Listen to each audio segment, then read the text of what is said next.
Yeah, we're super happy to have you here. Like we said, we kind of think of this thing as a movie club, and obviously being a guest, that means you are without a doubt a member of the club. So we are super stoked that you're here. But also, what comes with being a member of the club is you have to answer our Clubhouse questions, which we ask every guest that comes on for the first time, just to kind of get to know your like movie taste a little bit better, so people can kind of understand, what your tastes are, where you're coming from. So I will kick it off. Hit me. My question for film lovers that I talk to is, you're on a desert island, TV, 4K Blu-ray, surround sound, everything. And you can take the filmography of one, either actor or director with you. If they're alive, you'll get the stuff that they continue to do. But I'm always just curious, like what people would take with them on this desert island. So I would love to throw that question to you. Gosh, I love the rules. Those are great island rules. It's like over time I've had to clarify, like, wait, do I get their other stuff? I'm like, I don't know, I hadn't thought about that. Like, yeah, you do. So now let's throw it in there. So it's all nonsense anyways, so why not? Yeah, exactly. A lot of rules for nonsense.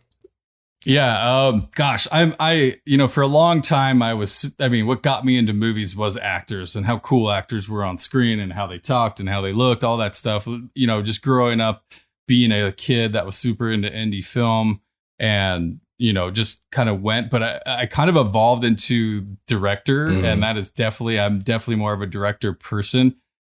If I could can I do each? Can I do actor and director? Whoa. Because you're the godfather of Three You Films are our podfather. I will let it go. So yes, you can do one of just each. This one time. Just I promise. promise. One time. No one else is on the Palcher level, so don't Quite ask. the exception. Yeah. If I go actor, I thought about this a lot today. And for a long time, I was an Al Pacino guy, but I'm not going to go Al Pacino. Hoo-ah! I actually thought about this a lot. And the one person I can think of that does not have anything bad, though this would not be an ideal thing to have on an island, is Toni Collette. Toni Collette has never been in anything bad. Okay. Yeah. Wow. That's a great Sixth Sense, Hereditary. Like I'm just Knives thinking. Out. Yeah, she's amazing in everything. No one move until we figure this all out. What? Can we ask why? Has something changed? No. No, it hasn't changed, or no, we can't ask. Mr. Stevens, you may continue. So I'm going Toni Collette. Well, if it or helps, Bill Murray. I will let you take Al Pacino, the character in Tropic Thunder. If you want to go back to Al Pacino, I'll let you add that. Al Pacino. Okay. Al Pacino. Alpha. Al Pacino. Yeah. And then director. This is a hard one, but if I'm on an island, I got to go Coen Brothers. Yeah. Nice. They have such a variety of what they do, and they just hit my funny bone like few people do. So, I'm going Coen Brothers because you get dark, you get funny, you get wacky, you get goofy, you get threatening, intense, you get it all. Yeah. So I'm going with them. Yeah, I think that's a solid choice. Like, yeah. So that's kind of a cheat too, because there's two of them. You're taking all three people with you. But this is a good brothers episode. That's true. Right? That's like very that, true. that makes sense. That's a wonderful time. That's why we're still learning from you.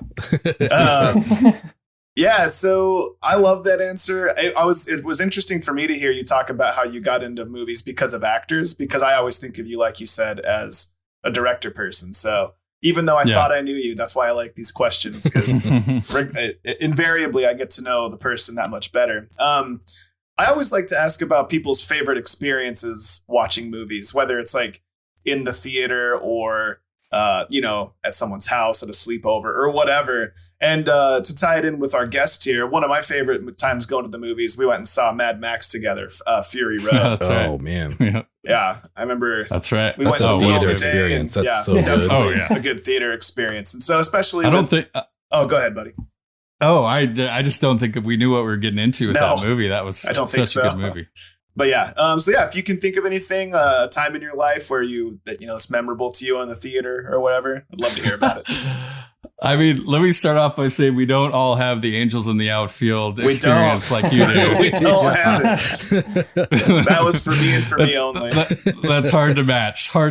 As I get older, there's times where I'm like, I'm not actually sure that happened, but it seems so real to me. Oh, it happened. It happened. Well, gosh, I'm a huge theater goer for sure. I'm going to have to default to just, I don't know if, yeah, there's probably one experience, definitely for sure. I was going to say overall Sundance. I've been going to Sundance for over 20 plus years. And that's like, there's been multiple things that have happened at Sundance during Q&As and random things. So I'll definitely go there. But the specific Sundance story I'm going to go with, this is one of my first, maybe second or third year going to Sundance. I think it was around 2001 or so. And I saw Donnie Darko and Memento in the same day. Wow. And I was like, what the fuck is going on? Like, this is crazy. Like, these movies are nuts. Yeah. And Memento was the last one last one I saw. And that movie is such a mindfuck. Yeah. And you're trying to figure out and follow all of what's happening inside of that movie. I mean, another great throwback to Guy Pearce here. Yeah. But in the Q&A, this is when Christopher Nolan was nobody. Like, no one knew who he was. He hadn't made Dark Knight. Memento was his second movie. Following was his first one, which is a super indie black and white film. Yeah. Yeah, it was like a school film or something too. Yeah, it was a student film, I believe. It was his NYU thesis film. Mm-hmm. Yeah. And so no one knew who he was. You know, his brother, Jonathan, who's written everything for him pretty much. Mm-hmm. They were both in the Q&A and they were going over, and some stupid ass lady in the theater goes, after seeing Memento, one of the most mind-blowing movies you'll ever see. She goes, why do you have a English accent and your brother doesn't? And I'm like, seriously? You get one question and that's what you ask. And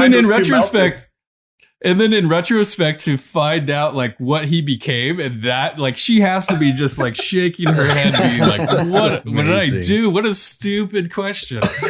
And it ends up, they like, I think they're like half brothers technically. And like, they, you know, if you really want to know the answer, Like, one of them grew up in England and one of them didn't. There you go. Dying to know after seeing shit. Memento. Not like, what does life or what does the ending mean or anything like that. Well, So that was a memorable experience. But even Christopher Nolan shook his head. He's like, wow, okay. All right. Okay, That's your one question. I wish he just would have been just like answered it for like 30 minutes and just ruined the whole Q&A. Oh, that would be great. So good. A few rounds back, we did a round where each of us chose an unsung gem. If anyone's listened to this podcast, when we've had guests that are familiar with this question, but we did a round where, and this round actually specifically is an unsung gem round, but it's a movie that you love and that you feel is either hasn't been seen by anybody that you know, or is just like dramatically underappreciated. And so what would be your unsung gem if you could pick one? Gosh, I watch a lot of movies, so I have a handful, but I'm only going to choose one. Is it something more recent, or is it something just like doesn't matter? It's your It world. doesn't matter. A lot. Yeah. All right, I'm going to go more recent. There is a zombie film called One Cut of the Dead. Oh yeah. And I believe it is a Korean film or maybe Japanese, but it is one of the most unique film experiences I've ever gone through. And everyone I tell to watch this film is blown away by it. And just to give you a loose setup, I'm not going to spoil the film, but this whole movie is basically shot in one shot. Oh, wow. And it's a zombie film, and the first 10 minutes are the short film of the movie that these people are making. I'm a huge fan of movies about movies. And so you get kind of the behind the scenes of this, and the meta-ness by the end of this movie, you're just like, wait, what? That's why that happened, because of this? And like, it's a amazing experience, especially if you love horror movies. And even if you don't, like, honestly, 10 minutes in after the short film is over, this is my only thing I will say. Do not turn it off, because there is still more to go. Really? Yes, because they run credits and it seems like it's over, and like, okay, well, all right. I can kind of see why he said I should watch it. Keep watching. It is a brilliant film that just folds onto itself, that I've just truly never seen anything like it before. That came out, I think, in a few years ago, but One Cut of the Dead. Mm-hmm. Just you gotta watch it to know what I'm talking about. Why I can't wait to watch it. Why is it that every good movie now is a horror film? I'm such a wimp, and I'm like, fuck, I have to like. It's like my fear of snakes. I should just like get in a pit of snakes and watch horror movies. This is not scary one iota. Okay. There, it just has zombies in it. Okay. And zombies just aren't really scary in general. Right, fair enough. That's why there's Zombieland in comedies like that. Like even Dawn of the Dead is funny. Mhm. So like zombies. Maybe Danny Boyle's 28 Days Later is scary, Yeah. but that's because they're puking blood all over you the whole movie. So. But highly recommend that one. That's one I tell everyone to watch, especially if they're horror buffs. That's Well, great. I can't wait.